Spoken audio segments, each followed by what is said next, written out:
There are 7 rappers who together perfectly represent the 7 deadly sins, and I'll be covering them all. Let's start with the sin of lust.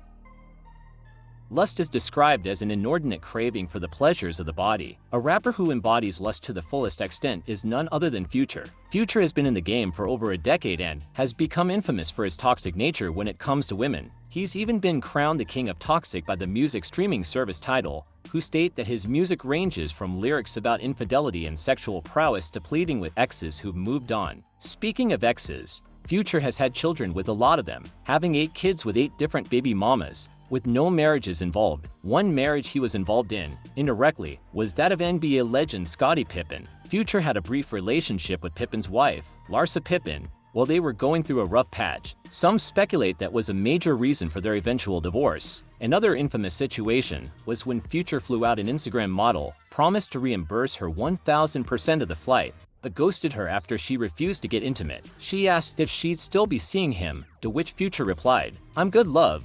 Enjoy." This quote alone sparked a whole meme trend where people overlay his face with toxic quotes about women, a trend that Future himself has embraced, even displaying some of the memes at his live shows. With all this, it seems like Future has no plans to change his lustful ways anytime soon. Next up is the sin of wrath, and the rapper I chose for that is King Von.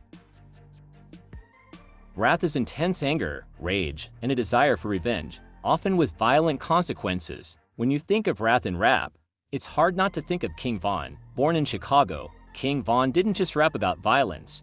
Many believe he lived it. Before music, Von was arrested multiple times for gun charges and was even charged with murder, although he was acquitted due to a lack of evidence. His lyrics often reflected real-life events, filled with gritty stories about shootouts, gang rivalries, and revenge killings, earning him a reputation as one of the realest street rappers of his generation. His feud with rival gang members, particularly FBG Duck and others, in Chicago's gang scene, led to a series of deadly encounters. Von often named real people in his songs, taunting enemies and even bragging about their dads. In one song he says, "Von, he tough. I see he rappin'. Now he a dead homie." The level of anger and vengeance in his music wasn't just for show, it was deeply personal. Von's wrath ultimately caught up with him. In 2020, he got into an altercation outside an Atlanta nightclub with another rapper, Quando Rondo. That fight escalated, and Von was shot and killed during the brawl, ending his life at just 26 years old. King Von was the very embodiment of wrath, living and dying by the sword he wielded in both life and music. Next up is the sin of greed, and the rapper representing that is none other than 6ix9ine. Greed is an intense desire for material wealth, power, or status, often at the expense of others. No modern rapper embodies greed and the pursuit of fame at all costs quite like 6ix9ine. When he exploded onto the scene in 2017 with Gummo, his rainbow hair, face tattoos, and aggressive yelling flow grabbed attention fast. But what truly made 6ix9ine rise was his hunger for fame and dominance. No matter who he had to use or betray, he flaunted cash, cars, and clout constantly. But behind the scenes, he was aligning himself with the 9 Trey Bloods, a violent New York gang, for street credibility. Despite not being a real gang member himself, 6ix9ine's greed for power pushed him deeper into the gang's world, even paying members to carry out violent crimes. He shot music videos with real gangsters, posted constant threats online, and taunted major rappers like Chief Keef and YG, all for more views, more followers, and more fame. But when the feds caught up with him in 2018, facing 47 years in prison, 6ix9ine did the unthinkable. He snitched on everyone, the same gang he had paid for protection and used to boost his career. In exchange, he served less than 2 years. The rap world labeled him a rat, and his reputation tanked. But even after prison, 6ix9ine returned with the same greedy energy, flexing millions in jewelry and bragging about how snitching made him even richer. His unapologetic thirst for fame and fortune, regardless of loyalty, morals, or respect, makes him a near-perfect personification of greed in hip-hop. Next, we dive into envy, and the rapper tied to it is XXXTentacion. Envy is more than wanting what others have. It's the burning feeling that you've been overlooked, wronged, or left behind, and wanting to tear it all down. It's the sin of comparison and resentment. That's where XXXTentacion comes in. From the moment he exploded onto SoundCloud with raw, distorted bangers like "Look at Me," X carried that chip on his shoulder energy. He wasn't just hungry for attention, he demanded it.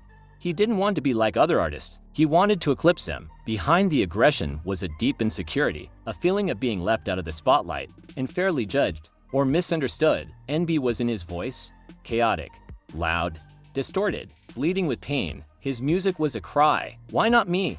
Why do they win while I suffer? But he didn't just envy success. He envied normalcy, a stable life, love without pain. His softer songs like Jocelyn Flores or Save Me exposed the other side of envy, the ache of watching others live peacefully while you spiral internally. He was jealous of peace because he never had it. X's short life was a storm of contradictions, violence and vulnerability, rage and remorse, and that's exactly what made him a perfect vessel for envy, a soul torn between wanting love and hating those who seem to have it. Envy doesn't just want a piece, it wants to undo the whole table.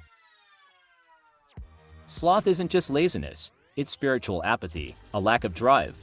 It's knowing you could do more, but choosing not to. In hip-hop, sloth shows up as artists who don't care to evolve, who settle into mediocrity, or whose persona is built on doing the bare minimum and still getting praise. Enter Chief Keef. When Chief Keef dropped I Don't Like in 2012, he was a teenager from Chicago who sounded like he didn't care about rap at all, and that was exactly why it worked. His slurred delivery, minimal effort, and deadpan hooks created a whole anti-style that sparked the drill movement. He rarely promoted his own music, skipped interviews, missed shows. He was constantly under house arrest. He didn't even show up to his own video shoot sometimes, but none of that mattered because fans loved the rawness. That's the power of Sloth.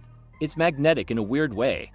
Chief Keef made not trying look cool. He was disengaged, but still changing the culture, and the industry followed. His influence created a wave of artists who leaned into that same sleepy delivery. From Playboi Carti to Lil Yachty, Sloth became a style, and it still echoes through modern hip-hop. Sloth isn't always about failure. Sometimes, it's about succeeding without lifting a finger.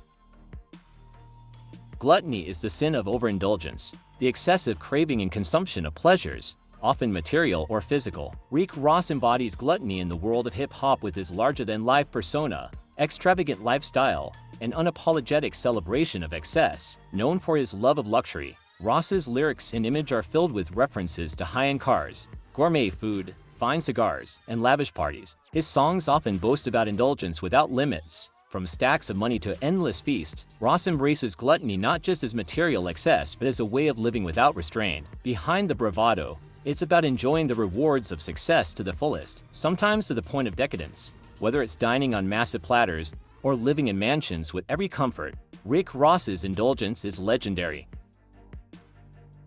Pride is the sin of self-exaltation, the belief that you are the center of the universe, deserving of worship, immune to critique. Nobody embodies this better than Kanye West, from declaring I am a god to interrupting award shows because he felt someone else was unworthy. Kanye didn't just display confidence, he wielded it like a weapon. My greatest pain in life is that I'll never be able to see myself perform live. That's not arrogance, that's divinity, in his mind. But pride isn't just loud, it's also isolating. Kanye's obsession with legacy, his God complex, and his refusal to be controlled or edited, even when clearly spiraling, all stem from a refusal to be small, to be wrong. He doesn't just want to make culture, he wants to become it. Yet in his art, especially in Runaway, you see the cracks. The pride is real, but it's covering something tender. Fear of irrelevance, of being misunderstood, of losing control. Pride protects him, but also traps him. Pride lifts you above others, until there's no one left to hold you when you fall.